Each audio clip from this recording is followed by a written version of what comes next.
This is Julian Barsotti, chef, restaurateur, and DFW local. We partnered with him on the inspiration for our domestic first-class menu. Now let's join him as he gives us a little taste of what DFW is all about. Hey guys, it's Aaron with American Airlines, and I'm excited to be with Julian Barsotti today as he gives me a tour of DFW. Julian, I think we're at your favorite coffee shop. Do you want to tell me a little more about it? This is Houndstooth Coffee, an exceptional coffee shop located on Henderson in Dallas. I feel like I found an incredible place. I try to frequent this joint as much as I can. Well, this Knox-Henderson area, I think, is like full of great restaurants, bars, and shopping, and this coffee shop is just what it needs. Gentlemen. Hey, how's it going? How are you? Hey, Sean. Henry. Good to see you. I was just telling Aaron, I couldn't be happier to be one of your clients. Do you want to tell us a little bit just about Houndstooth? Sure. So we started in Austin. We came up to Dallas a couple of years ago. For us, that was just an extension of the pattern of coffee and people. And also, but you're only as good as the people behind the bar. And so they take what we have and pull shots to a certain taste and brew coffee to taste, not just to a specific recipe. And then people keep coming back, and it's someone's favorite I place. dig it, yeah, So, I dig it. well, thank you very much for your time and having us here. Thanks. It's been great. So we're on the Kinney Avenue, one of the most popular streets in Dallas, and home to one of Julian's favorite restaurants, SMB Oyster Company. Julian, so tell me what makes this place a Dallas hotspot? S&D is truly a Dallas institution. It is always delicious and always consistent. Perfect. Well, I'm starving. Should we go check it out? Let's do it.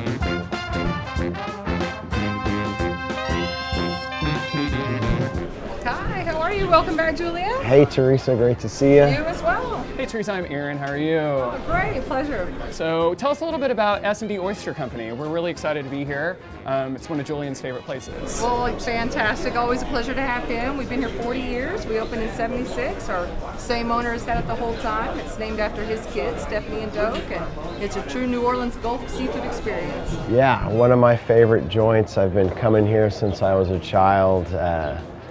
I think that doesn't give it enough justice. I think it's kind of its own unique place, even though it's influenced by New Orleans style food. This is our seafood gumbo, so it's a dark roux base, has a little bit of fish, shrimp, oysters, okra, tomatoes. And then for Julian, we've got the fried shrimp loaf with fried shrimp on a buttered bun, little ketchup and tartar sauce. So should we dive in and see why this is a Dallas hotspot now? I can't wait to taste it. I am actually starving.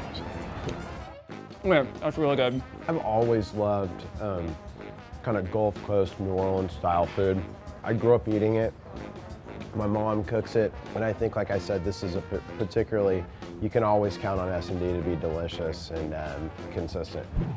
So we just finished a fantastic lunch, and now it's time to do Dallas's other favorite pastime, and that's shopping. This is Ripley Shirts. It's been open since 1920. I think Harry over here, one of the proprietors, will fill us in with some more information. So tell us a little bit about Ripley's and kind of the history of the place. Ripley Shirt Company is an old Dallas company formed here in 1920, and we're now our fourth generation of customers.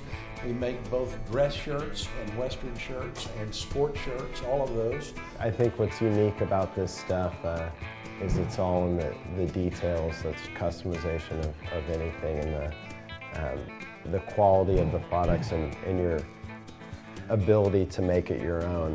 Welcome to my spot, Sprezza, where we're gonna have dinner tonight. I feel like what really defines Italian food in Italy is the regional and specific localities of the traditions. Rome has always had certain resonance to me in that it's comfort food, it's aggressive, it's approachable. Clearly we're not in Rome and Dallas.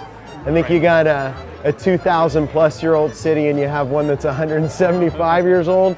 But I think there's ways that you can intellectually connect and that you can communicate that food in my own personal way here that makes sense. Aaron, it's time to eat.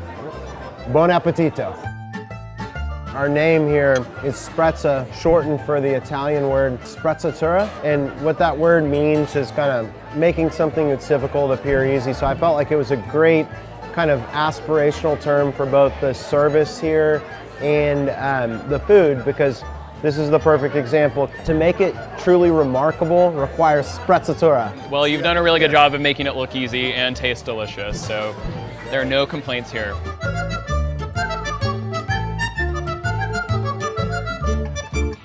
So we've had a great day, a nice dinner, and now it's time for a nightcap. Where have you brought us? We are at the one and only Midnight Rambler subterranean bar at the Jewel Hotel in downtown Dallas. How's it going, Chad?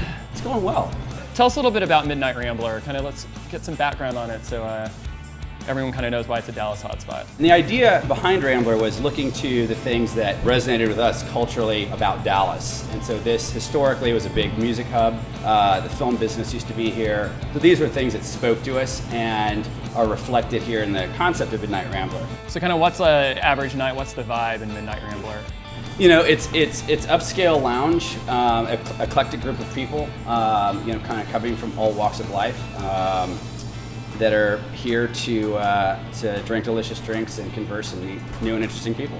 Well, every time I come here, it's a unique experience, and like you said, I mean, as much as you want to play in terms of interesting avenues of cocktails, they're game to do it, and even if you don't want to order anything off the menu, they'll just take cues from what you like, and you can have an experience that's kind of thought-provoking, which is, you know, you can't always say for a bar. So we got Julian behind the bar, which I'm very excited about this. So I'm going to let Chad kind of tell us what we're making, and I'm going to let you two kind of take over. I think we'd like to make a hocus pocus.